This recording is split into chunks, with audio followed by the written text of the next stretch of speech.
Our team has been deeply engaged with multiple countries in the region, as well as critical organizations like ECOWAS, like the African Union, and we are united in condemning the actions that have taken place in Niger, calling for the immediate release of President Bazoum, calling for the immediate restoration of the democratic order in Niger. Let me be very, very clear about this, as I have been in my phone conversations. Our economic and security partnership with Niger, which is significant, hundreds of millions of dollars, depends on the continuation of the democratic governance and constitutional order that has been disrupted by the actions in the last few days. So that assistance, that support, is in clear jeopardy as a result of these actions, which is another reason why they need to be immediately reversed. Prevent the authorities' demands are not met within 1 week. Take all measures necessary to restore constitutional order in the Republic of Niger. Such measures may include the use of force. Beyond the threat of force and the 1-week deadline, leaders at the summit in Abuja, Nigeria, announced some immediate actions. Borders with Niger would be closed, commercial flights banned, financial transactions halted, national assets frozen, and aid ended. The coup began unfolding on Wednesday when soldiers confined President Mohamed Bazoum to his palace. 2 days later, Niger's military declared General Abdourahmane Tiani the new head of state. The crisis prompted leaders of the 15-member Economic Community of West African States, or ECOWAS, to rally behind the deposed President Bazoum. The coup has been widely condemned by neighbors and international partners, including the United States, the United Nations, the African Union, the European Union, and former colonial power France. They have also refused to recognize the new leaders. Coup leaders appeared unbowed by the international pressure, and inside Niger, a show of support on Sunday for the military. A crowd attacked the French embassy in Niamey, breaking windows and setting its compound walls on fire. Shalom, Yashar Allah. First and foremost, I'd like to give all praises and infinite glory to Yahweh, Ba'ashem Yahushai, Ba'ashem Rakakutash, double honors to the elders and the apostles at Great Millstone, and peace and salutations to Hopeful Lekakim out there laboring by pushing this word in truth and in sincerity. This is just a quick update that I wanted to do. That's kind of a situation that's developing over there in Africa with the country of Niger, because they're pretty much done with Esau's hand inside their country, even though, you know, they're siding with Russia, which is another Edomites, that Russia is actually becoming more of a help than America, United States, France, Belgium has ever been to the African continent, because actually Russia is one of the only European countries that have not colonized any parts of Russia or any parts of Africa, Slovakia, even when it was an open season in Africa. I'm talking like during the times of King Leopold, you know, when he was just straight of Belgium, when he was straight slaughtering the so-called Africans in the Congo, you know, during the rubber wars and different history that has been going on there, like Hotel Rwanda, you know. Russia has actually stayed out of it for the most part, so they don't have any like bad blood with those African countries.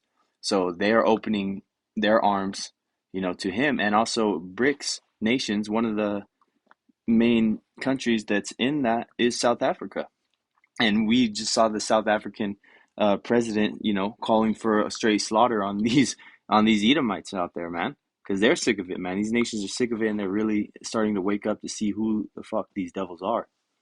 But you know, I'm gonna add a couple of these more articles. This is all July 28th and 26th and 27th that these videos started coming out, so fairly recent. It's the 31st today, or the first new month.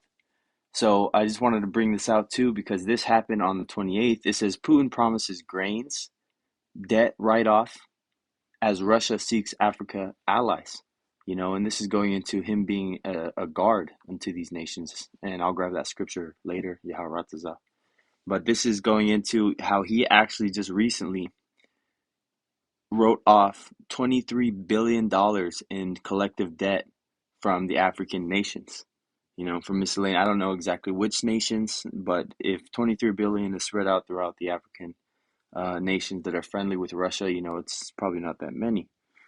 Different countries maybe 10, 11. But going back to it, that's a big deal, man. Because America would never have written off that much debt from these other countries, man. Because America likes to always keep their thumb down on these other countries to make sure that they don't gain any type of power hold. I was actually watching a video about how Gaddafi was able to tap into the underwater wells in Africa. And after Gaddafi was taken out, America went and blew up the underground well system with depleted uranium that Gaddafi had built to supply farmers with irrigation throughout all of northern Africa, and was bringing back forests and was bringing back a landscape and greenery to a desert. And America didn't want that because America would have been taken down as the number one food producer because Africa would have quickly taken over as the number one food exporter in the world.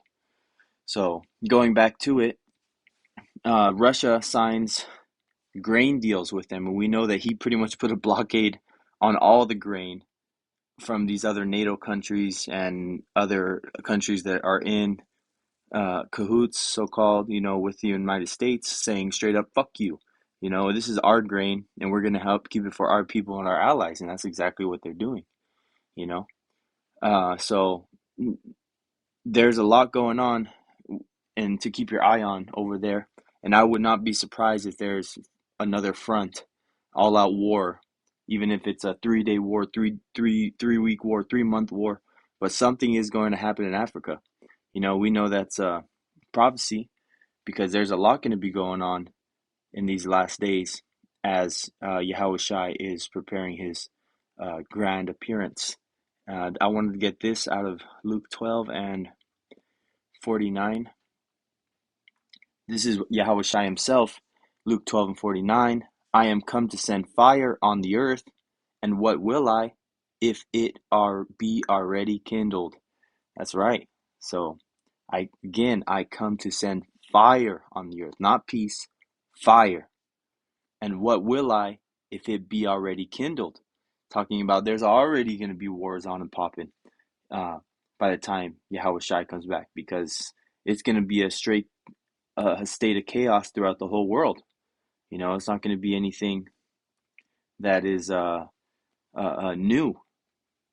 Like, oh, this is a new how do you say, like, disaster coming. No, the disasters are already going to be happening. The Kragma is going to be going out, famine, cannibalism, wars, world wars, insurrection, sedition, militias fighting against those militias, whole governments disbanded and thrown into a state of chaos because of how much shit is going on, natural disasters, Leviathan, you name it. So this is going back to on point with the Ezekiel 38 and 6. Gomer and all his bands, the house of Togarma, Salakia, of the north quarters, and all his bands, and many people with thee.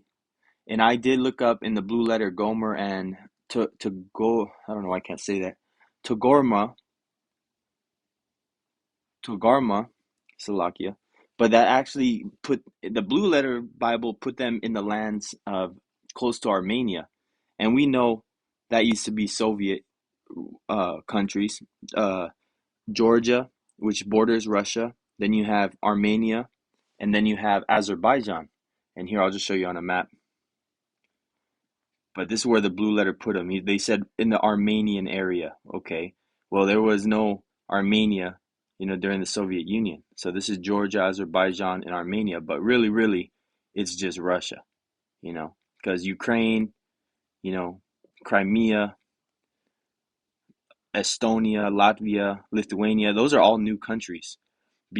And they came out after the fall of the Soviet Union. But again, this is where they're placing the descendants of Gomer and Tamar, which they're Japhetic. So it's what the blue letter says, but we understand the Japhetic people are all spread out you know, in the Pacific Islands, you know, the Samoans, the Hawaiians, the Tongans. So, you know, blue letter goes off in some places, but we understand that the point is, you know, that we understand what it's talking about, you know, through the Spirit. And this is verse 7, this is the point, Ezekiel 38:7. Be thou prepared and prepare for thyself, thou and all thy company that are assembled unto thee, and be thou a guard unto them, because Russia is going to be the one defending these other weaker African nations. These other nations that may not have a strong military might to go toe to toe with the United States, its allies, NATO. But guess what? Russia does. And guess who else is Russia's ally? You know, the Moabites, which is China. So, and China has been doing a lot in Africa as well, you know, building roads, lights, you know, wells. So they're not out there bombing these nations and just raping them for their resources. And you don't think the people living there are realizing that? You know, so these people are going to be full on board with kicking out France, which only happened these last couple years. I think France finally withdrew its last couple garrisons that they had out in some of these African countries for, you know, hundreds of years, ever since the colonial era when they were rape, robbing, and pillaging that whole land, because that's the Edomites' MO, you know, going into uh, them finally realizing that, hey, man, let's try to seek to please the poor. We understand it's talking about Yasser Allah, but these people are going to try to save face, like they haven't completely been the reason why the African countries in North, East, West, and South Africa are the way they are, you know. So this is just another exciting development, you know.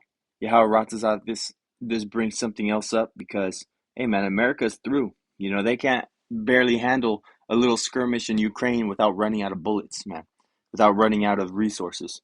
And this is just going to be another reason that they need to save democracy, like that fucking piece of shit was talking about in the beginning of the video that I showed you. So again, just some information to keep your eye on. And I did double check these articles too to make sure that, you know, they are correct. But I mean, Al Jazeera is usually pretty good with their updates around the world. So, you know, Lord willing that this lesson was edifying to the elect. Until next time, say Shalom, DTA, and Abba Abba soon.